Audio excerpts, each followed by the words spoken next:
we are entering a period, I believe, where um, you are seeing both Trump, who is panicking, and the people around him trying to cement as much power as it is possible to do as quickly as they can because they see that it's crumbling. At the same time, the American people are waking up and pushing back. And it looks to me like a daily race to see which side is going to win. And let me tell you what I mean by pushing back. First of all, I don't believe, and I'm not seeing numbers at all, I'm just observing the way people are acting. Um, sort of the space around the elephant, if you will. If ICE were able to attract people to work for it, they would not be having to offer signing bonuses of basically a year's salary. And for a job that you don't need a college degree for, they're going to pay back your school loans, and it's a guaranteed job with the government, and they can't get people to do it. I mean, honestly, that's a pretty good job. And they're having to offer, as I say, these signing bonuses. They're continually making it easier and easier to get one of those jobs. That says to me that people don't want to work for ICE, or they are the people who do want to work for ICE are entirely unemployable.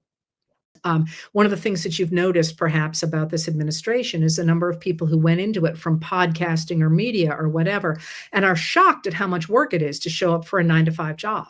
You see Dan Bongino almost in tears talking about how much work it is. Jeanine Pirro, who was just confirmed as the U.S. attorney for the District of Columbia, talking about how, oh my God, this is so much work. She's only been there 4 days. And I've sort of been on both sides of this. I'm telling you, what I'm doing now is hard. Showing up for kindergartners every single day is a really different kind of hard, and it's a very different thing than showing up to do a news broadcast for an hour a day, which is not just, you do other stuff too. You do makeup, and you got to know your material, and you got all. But anyway, many of the people who are trying to work for ICE maybe don't have that skill set to be able to show up and show up for a regular 9-to-5 job, or however many hours it is, 8-hour job. So that's an area, I think, where you're seeing people resisting simply by not applying. That's a form of resistance. Some of you will get this reference.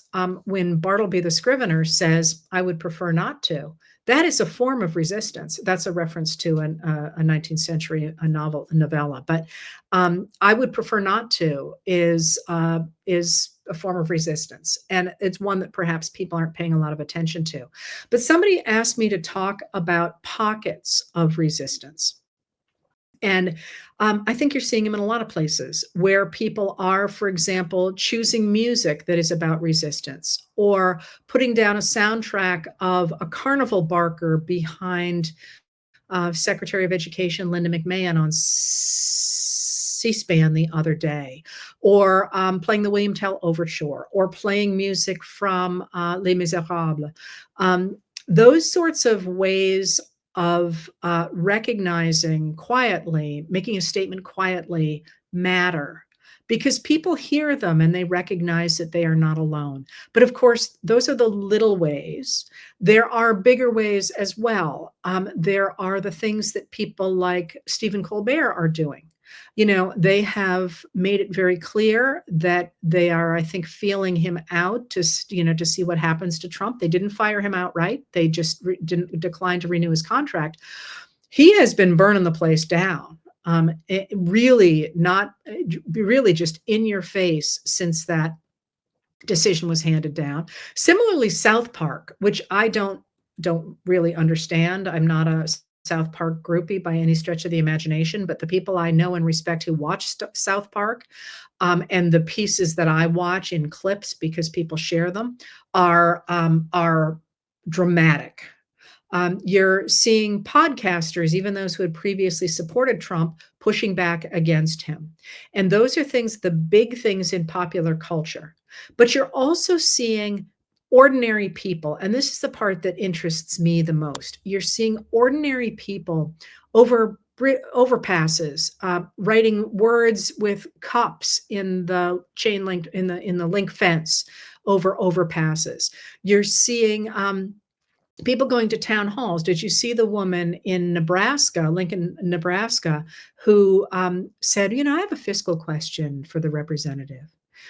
And she starts to list numbers, and her voice gets stronger and stronger. And then she's listing numbers for detention facilities, and she ends up with, how much will it cost the taxpayer to have a fascist government? How much? And she just ends up screaming, and the whole place bursts into applause. And that applause is resistance, as well as what she said and what she did.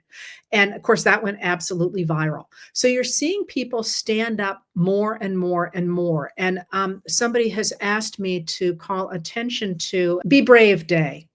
The Be Brave with Us Day, organized by the Visibility Brigade across the country on August 15th.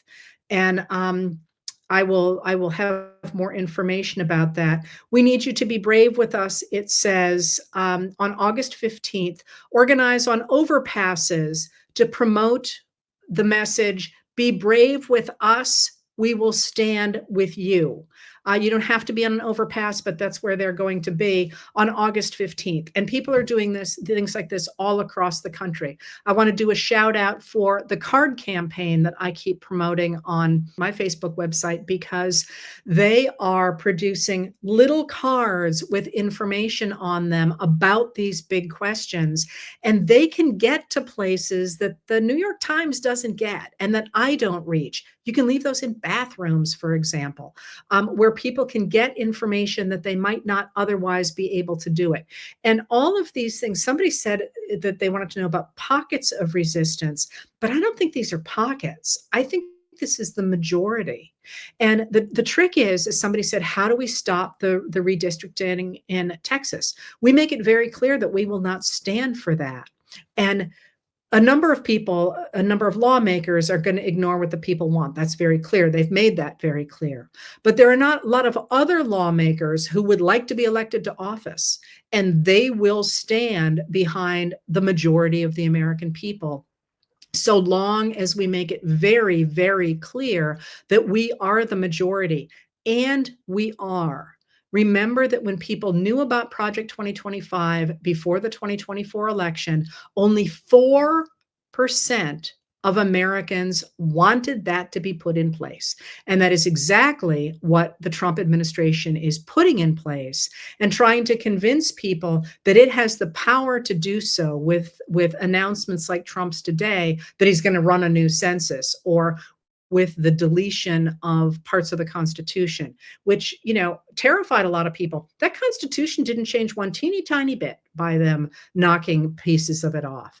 So it is time in this moment for us, ordinary people, to recognize our power and to push back against the takeover of our system by an authoritarian, but also to articulate what we want from our government going forward. Because everyone keeps saying, you know, why isn't there a great Democrat to lead us yet? First of all, this is not just about Democrats. It's about Democrats, independents, and Republicans who care about democracy. But that person is there. We just don't know who it is yet, because we haven't articulated our full vision yet. And you can see a lot of people stepping up to the plate. Which one is going to end up being the one that we choose to follow? I don't have any idea. But they are clearly working to attract the popular vote of the American people. People like J.B. Pritzker, people like Gavin Newsom, people like Chris Murphy, people like Jasmine Crockett, people like Maxwell Frost, people like Jamie Raskin, people like, I mean, I'm not endorsing any one of those people. I'm telling you, they're all around us. Mallory McMorrow in Michigan. There are plenty of those people that are out there, but we're the ones driving this now, not them. And that's a really important thing to understand, because going forward, you're going to see a lot of attempts to make Americans shut up, to make Americans afraid, to make Americans not willing to defend their Constitution and not willing to defend democracy. And, you know, I got to tell you, I looked at that woman in Lincoln, Nebraska the other day, and I watched the very quiet use of music behind Linda McMahon. And I thought, Americans got this. We're good at this. We're good at pushing back against authority. And now is our time to do that, but also to articulate what we want going forward. Because when it's time to rebuild, we're going to have to do it in a hurry. So let's get out there and do it. This is going to be the project for the next many months. And I am more encouraged than ever that we can do it. But I promise you, it's going to be a lot of work. And I just want to remind you that there is joy in that work, that we're doing it together and building something. It's always a ton of work, but there's nothing better than getting the opportunity to build and to build a country. I mean, what's better than that?